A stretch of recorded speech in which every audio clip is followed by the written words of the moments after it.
Deborah Norville. Hello, everybody, and thank you for joining us as we broadcast today from Vatican City. The funeral of Pope Francis will be taking place right here tomorrow at St. Peter's Square. 130 foreign delegations are confirmed to attend, including 50 heads of state and 10 reigning sovereigns.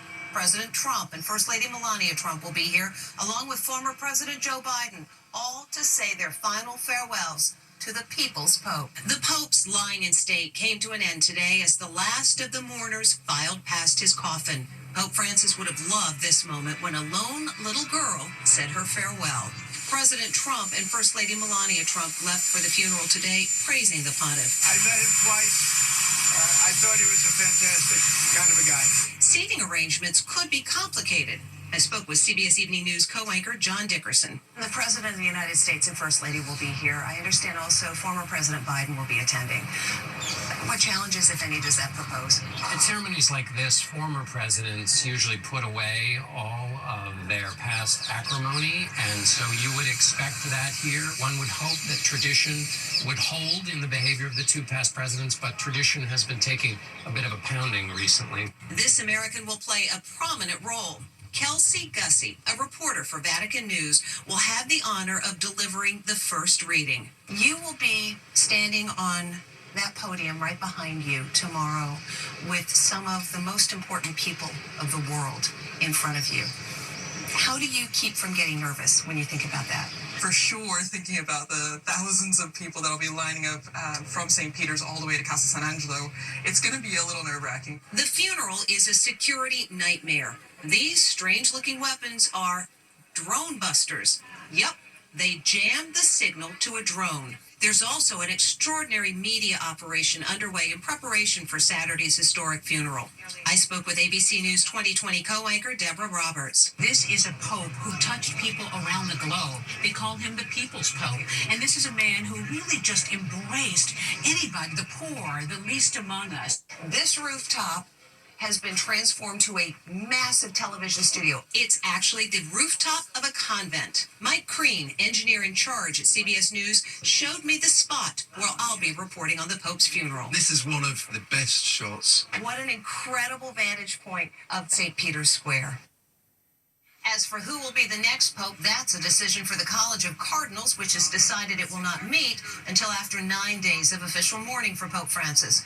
That means the conclave will not begin before May 5th. Most kids grow up learning tips about stranger danger, but some people think it scares children. But it likely saved this teen from a horrible fate. She was approached by a man that she felt was menacing, and thanks to some of the things she'd learned over the years, she managed to get herself to safety, and that included making up the name of a fake relative right on the spot. Les Trent explains. You're watching the frightening moment that a teenage girl says a crazed man started following her. He had followed me all the way from that sign and had ran after me. Ariana McMillan was on a jog outside Philadelphia when she says the man told her to go with him.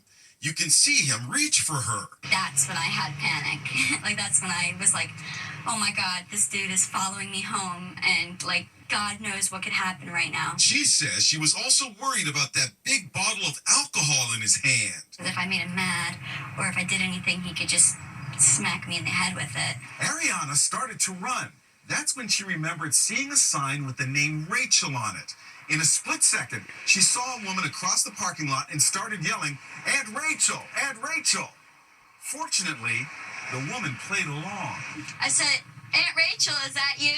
Aunt Rachel's husband, Bill, was the first to spot the frightened girl and knew something was terribly wrong. She yells, "Is that my Aunt Rachel?"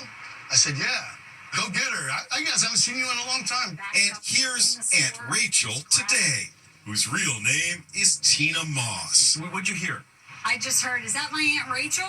And she just came running towards me. It was just, something's not right. We have to do something. They ushered the girl into their store, Euphoria Integrated Health and Wellness. I'm banging the glass. He's banging on the glass. Where's the girl now? We have her over in the office area. They say he was trying to get to Ariana when police arrived. Today, Inside Edition is reuniting the teen and her grateful mom with Aunt Rachel and her husband.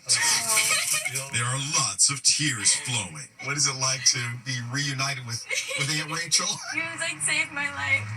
Thank you. Thank you so much. The suspect was arrested and charged with stalking and harassment. Dramatic testimony today at the trial of Karen Reed. She's accused of murdering her Boston cop boyfriend by plowing into him with her SUV. A state trooper took the stand and read text messages sent between Karen Reed and her boyfriend, and they show that the two were locked in a bitter fight just hours before he died. Allison Hall has details. Stunning testimony in the Karen Reed murder trial. Text messages between her and her caught boyfriend showed a relationship in crisis. Could you first read the text messages from that morning to the jury? All right, this is from Karen Reed to John O'Keefe. You've really hurt me this time. She and her boyfriend, John O'Keefe, argued via text in the hours before the Boston police officer was found dead on the side of the road. The text messages that were read by a state trooper show O'Keefe apparently at the end of his rope. He and Karen had been dating for 2 years. From John O'Keefe to the defendant, not sure what you want me to do. I said I'm sorry and I was out of line. Things haven't been great between us for a while. Her texts in return sound desperate. If you tell me you're interested in someone else, you will never hear from me again. You can have all the space in the world. She starts calling O'Keefe repeatedly. He doesn't answer, but texts her back. From John O'Keefe to the defendant, I'm not answering. Stop calling. OMG, stop calling. Matt Johnson is covering the case that's riveting America for Court TV. How does this look to the jury to see Karen Reed and John O'Keefe fighting just hours before he was found dead? Prosecutors are really hoping that this shows the breakdown in the relationship between Karen Reed and John O'Keefe. And just hours before his death, prosecutors are pointing to this, the couple that was fighting, as the motive.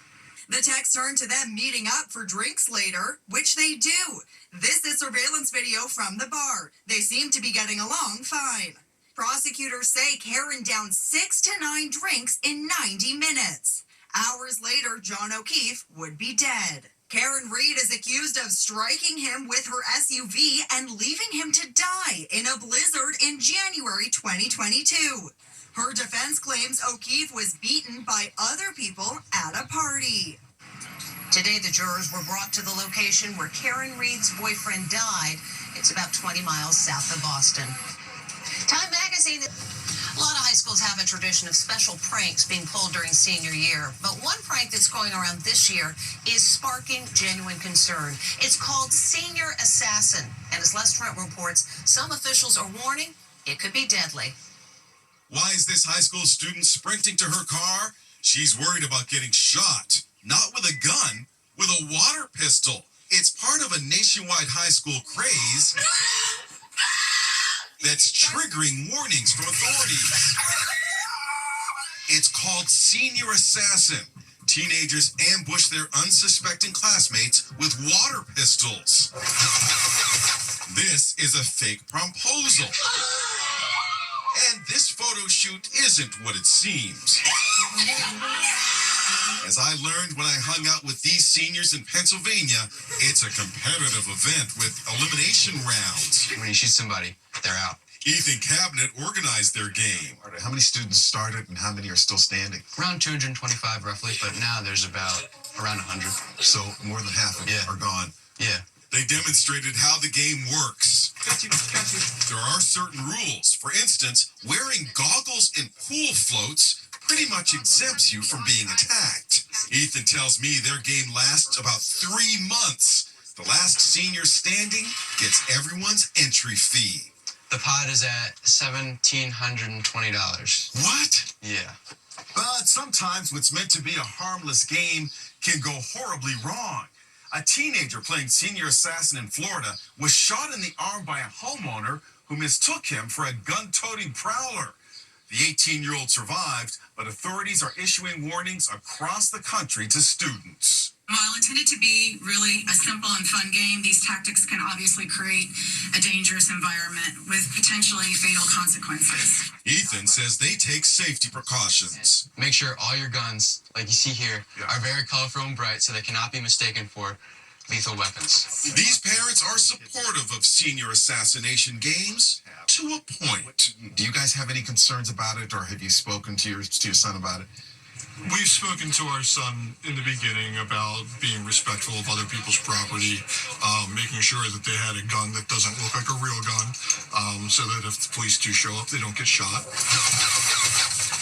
A number of high schools across the country have banned the senior assassin game for safety reasons. When we come back, Patrick Swayze's widow tells us about a special message she received from her late husband. In the movie Ghost, Patrick Swayze appears as an apparition. Now his real-life widow tells Jim Murray that her late husband came to her in a dream with a message. Patrick Swayze's widow, Lisa, has found love again, and she says her late husband, who lost his battle with pancreatic cancer 15 years ago, gave his blessing. She says Patrick came to her in a dream, and it was like the famous scene from his most beloved movie, Ghost. It's amazing, Molly. The love inside. Lisa says to her, it meant Patrick was giving his permission to marry jeweler Albert DePrisco. He let me know. He said, that has nothing to do with this. It doesn't change how we feel. And, go ahead, you can get married. 15 years later, Lisa remains committed as ever to finding a cure for the disease. She's once again joining forces with the Pancreatic Cancer Action Network at their annual Purple Stride Walk in Santa Monica, California tomorrow. He fought heroically. He was a true hero. And truly missed.